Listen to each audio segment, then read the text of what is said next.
The insinuation of anything up here was not done by me and Mel. It was done by you and Joe. That is the start of it. That's it. There's no other point to add to it. There's no other point to drop on top of it. The insinuation, narrative, belief or not belief to it was all initiated from y'all. But where did the facts start?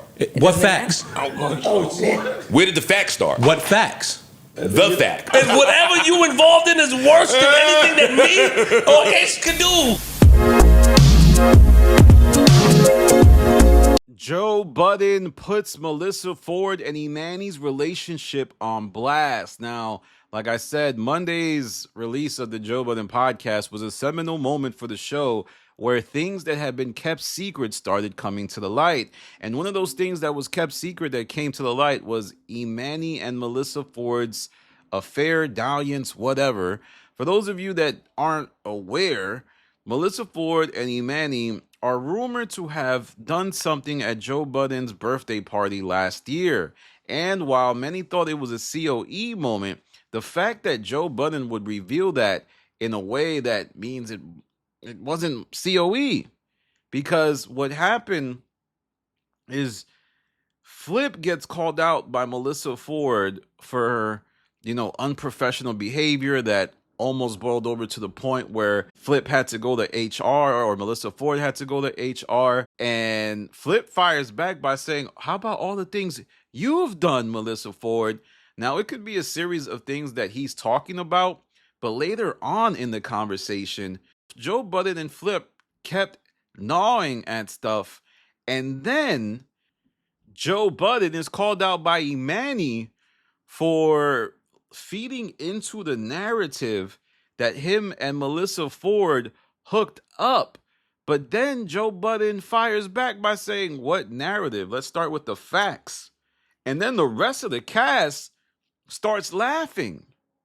They start like, oh my God, oh snap, he's going there. People start running off camera. I believe Ish ran off camera. So to me, this whole thing is real. Many people in the comments section have been saying for months, Danny, this is fake.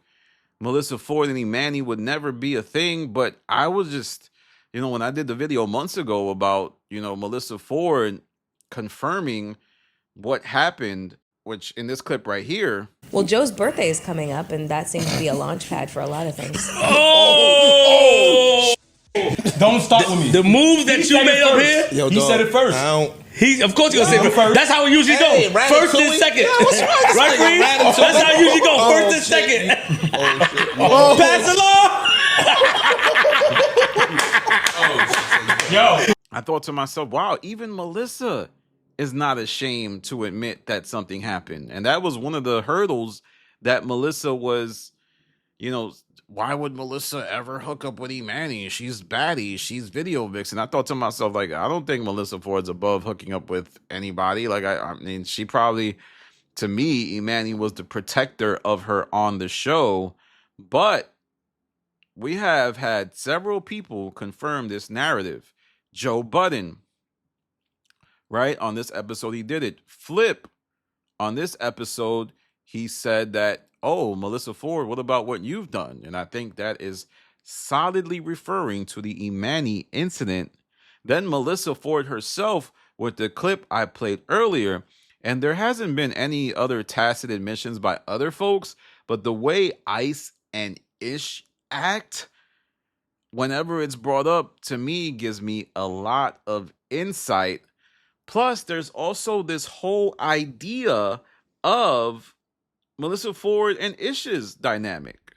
It seemed to me like Melyssa Ford was broaching this type of same, cycle with Ish. Remember when Melyssa Ford said she was defensive when S came around because she was trying to protect her territory?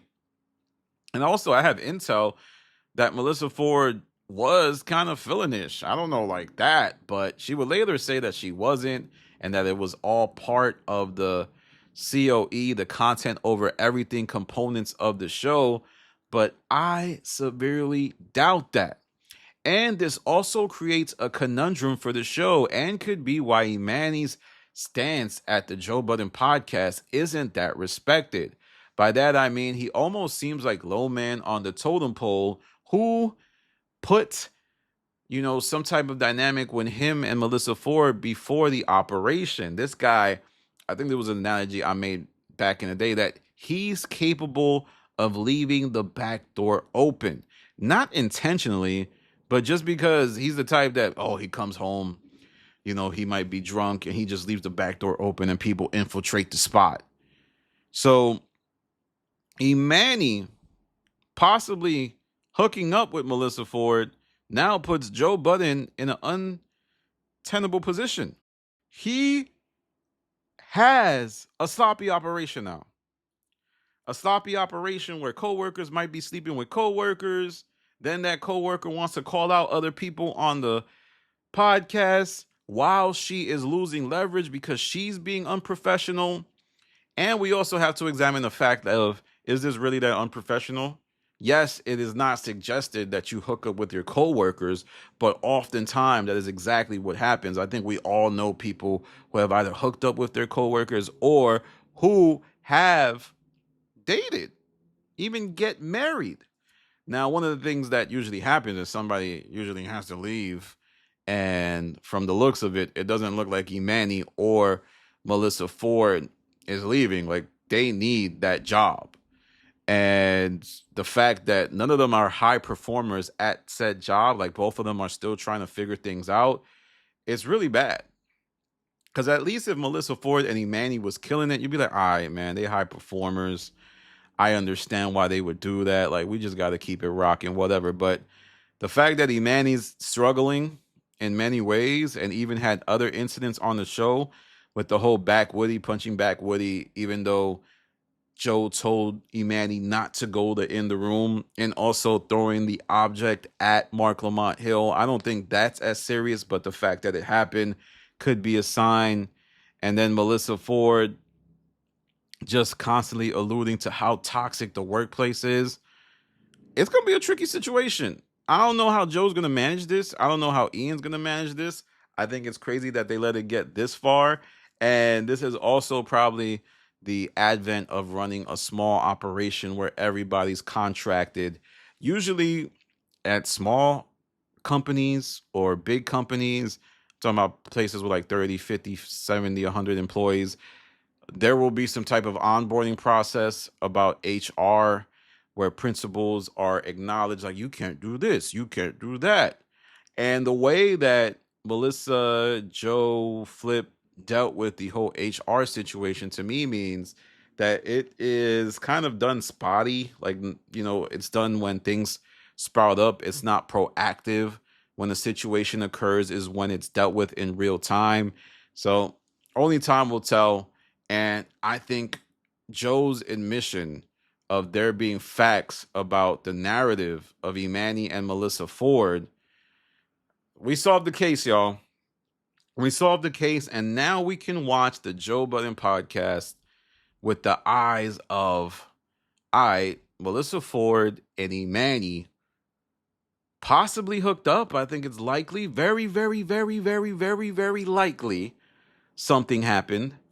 And Melyssa Ford reporting Flip to HR, and then the HR person saying, if you really want to go there, we can go there, and Melyssa Ford backing off. But the way HR works is that they document that a conversation was even had.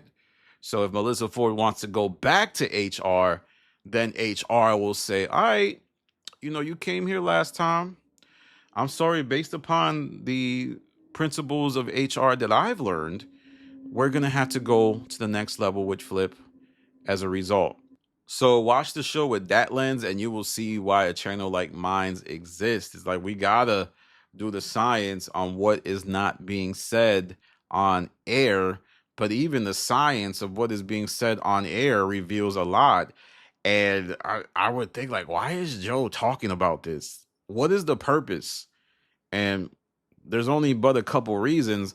One, I think, is he finds it entertaining, and the other is I think he's so upset that his subconscious mind can't even hold it down for Melyssa Ford and Emanny. Like, yo, you guys did this. It is not my job to cover it up.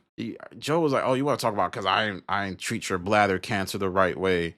Melyssa Ford, oh, it's a toxic work environment. Well, what about y'all? What about y'all? Well, anyway, that's my video for now. Make sure you follow me on Instagram, The Stop TV.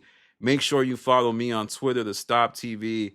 Make sure you follow me on Patreon, The Stop. We have a lot of content happening. Nothing as crazy as what's going on behind the scenes at the Joe Budden podcast. Yo, it's getting crazy over there. Like, this is one of those times where I'm like, I've been watching the show for a few years, and it's damn near as serious as what happened with Rory and Mal, but because of the infrastructure being so good at the Joe Budden podcast, it's likely that nobody is going to get fired. By so good, I mean just better than it was years ago. And Joe has these people in the contracts that he wants them in, so it's not too crazy right now, but I assume at some point a trigger will be pulled, and who knows if the whole cast, as it currently is constructed, will survive 2025. All right, y'all, this is Danny from The Stop. Peace.